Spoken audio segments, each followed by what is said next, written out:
an interview with mediator and businesswoman Laury Adams on change agents and violence. That is your topic for today on Manousso Musing with seasoned mediator trainer Dr. Barbara Manousso. Welcome to the Lawyers and Mediators International Show and Podcast by InstantMediations.com, where we discuss law and conflict resolution topics to educate both professionals and everyday people. Catch regular episodes on YouTube, the Instant Mediations app, and anywhere you get your podcasts. Just remember, nothing in these episodes constitutes legal advice, so be sure to talk to a lawyer, as cases are fact-dependent.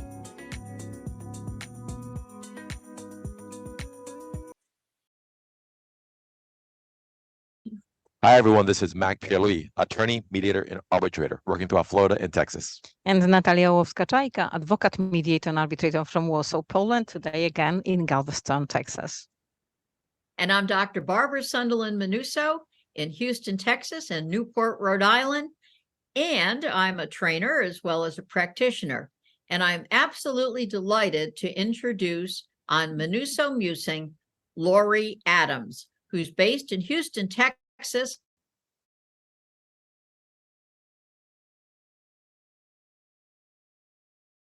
In Texas, and she's had a great influence of people, again, internationally. She's been mediating since 1979, before it was even codified in most of the world, actually. And she is a person who has a lot of background in finance and a social change.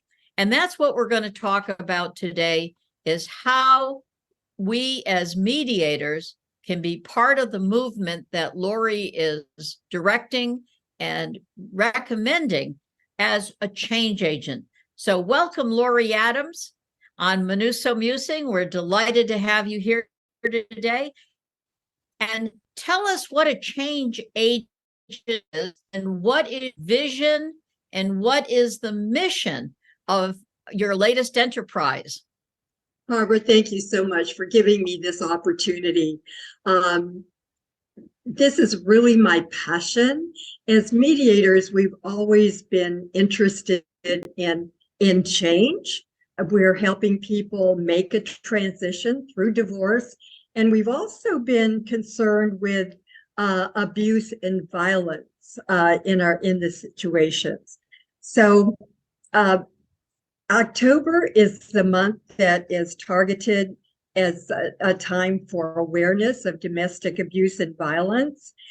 But given what's gone on in our nation and what we see on our TV screens every day, I think we can start making changes far, far in front of the October activities. So change agents would be anybody who is willing to commit to action for making things right. You know, I was thinking about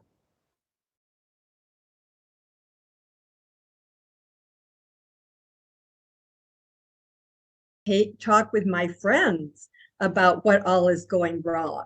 So I was thinking, how can we concentrate on making things go right instead of focusing on what goes wrong?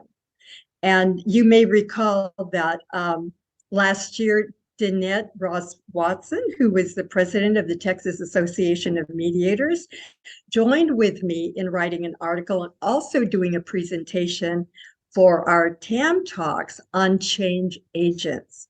So now I've decided to expand on that concept, and we can go nationwide with this. We want to take action. We want to have people commit to making things go right. So when you go to bed at night, you say, what did I make go right today? So you have prepared and developed a lot of materials that can be serving for this purpose. Can you say what it embraces and what you envisage as a task for a change agent who can become one? There are many ways that we can increase awareness of prevention and management of conflict. And part of this may be reading books. There's a wonderful book by Patricia Evans called The Verbally Abusive Relationship, A lot of people aren't even aware that they're in an abusive relationship. They just put up with the conversations every day. So by reading certain materials, of course, that increases our awareness.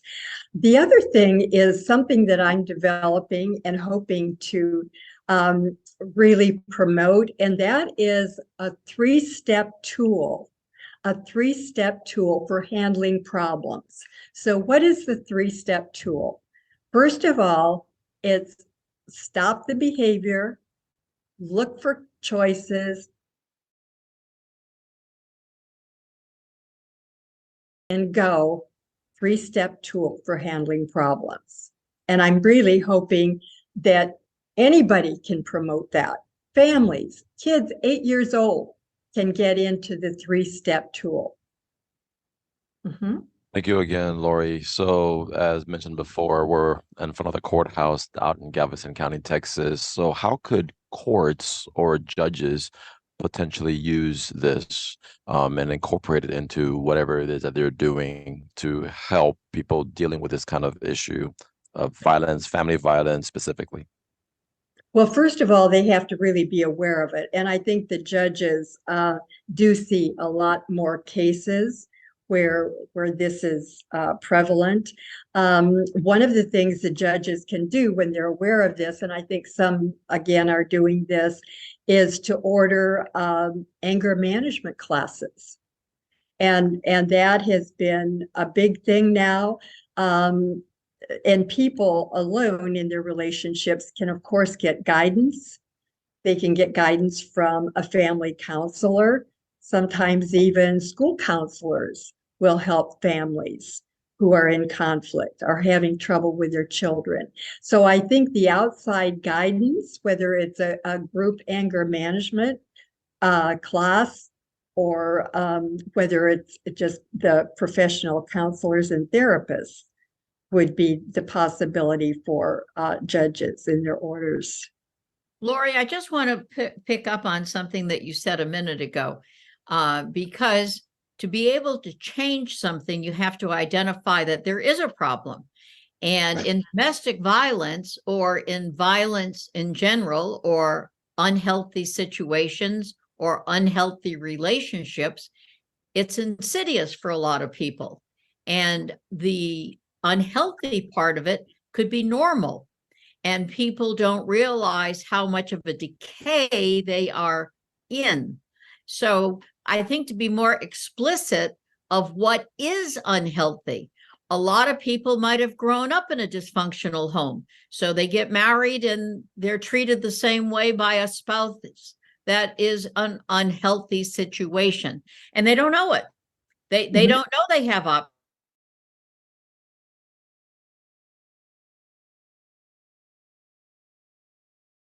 Know what needs to be changed. So could you give us maybe 5 unhealthy relational behaviors or attributes that somebody would be able to recognize that it is unhealthy? You can't change something you don't know is wrong. If a woman is used to seeing her father hit her mother all the time, she gets in a relationship, and if she doesn't have dinner ready on time and she's slapped for it, she's going to think that's normal because she didn't meet the goal. But that's unhealthy, and we know that.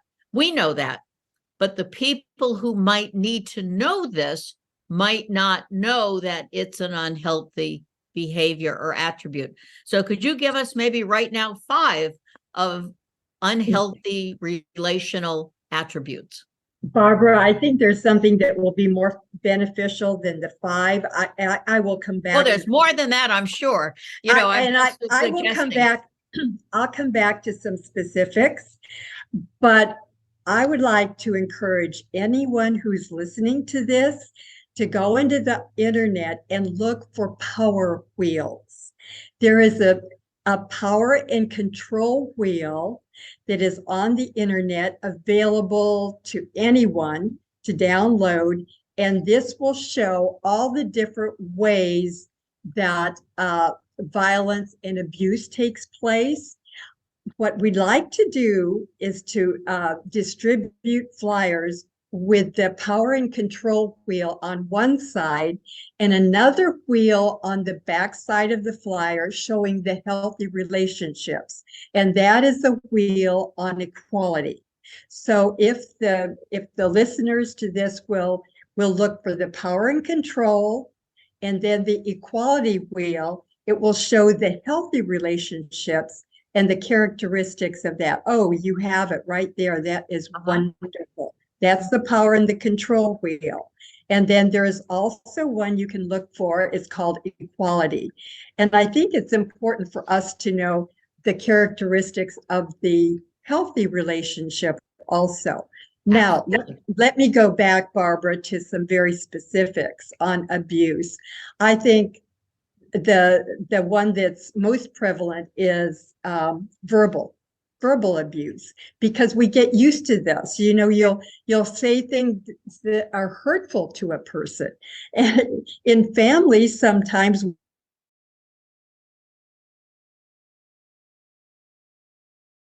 I'm working with families, I say, don't say to a family member what you wouldn't say to a business associate sitting across the table if you're negotiating a deal. You know, that do not talk worse to the people that you love. Yeah, so be very careful of the abusive language that we're using, yes. But the other thing that's fairly prevalent would be the financial control. So if you're in a relationship where you don't have access to the information, if you don't have a place where you would share a tax return with your spouse, if you don't have information about the finances, chances are you're in a very controlling relationship. Now, you may choose not to look at the tax return, but at least you should have access to it. So those are certainly two ways. That's good. Recently, the thing that's been on TV is when the University of Texas coach, Chris Beard, was accused of actual physical violence in his relationship. After several weeks, the charges were dropped, but he sacrificed a $35 million contract with the University of Texas. So you see that violence can occur in any kind of income level, yes, and any kind of profession. So we can't make assumptions that it will not occur. So that's why, Barbara, this wheel is so important in getting it out there. I would like to see that in every household, every single household. And that's one thing we all can do. We can give out a flyer to somebody. We can take it to the beauty shop. We can ask them to put it on the mirror at the beauty shop, you know, or the churches even now. What I would like to do is to have some of our religious leaders commit to a Sunday or a week in October where they talk about preventing and managing conflict. So we have to encourage our leaders, our representatives in Austin and Washington to be aware of the importance of this. So, well, Laury, yeah, that is absolutely fantastic. I value always your initiative, and as change agents, you're onto something wonderful, and I hope it takes traction. I expect that it will. Thank you, Laury Adams, for being on Manousso Musing. Thank you. I appreciate you, Barbara. Thank you so much. And thank you, Natalia, Mac, thank you.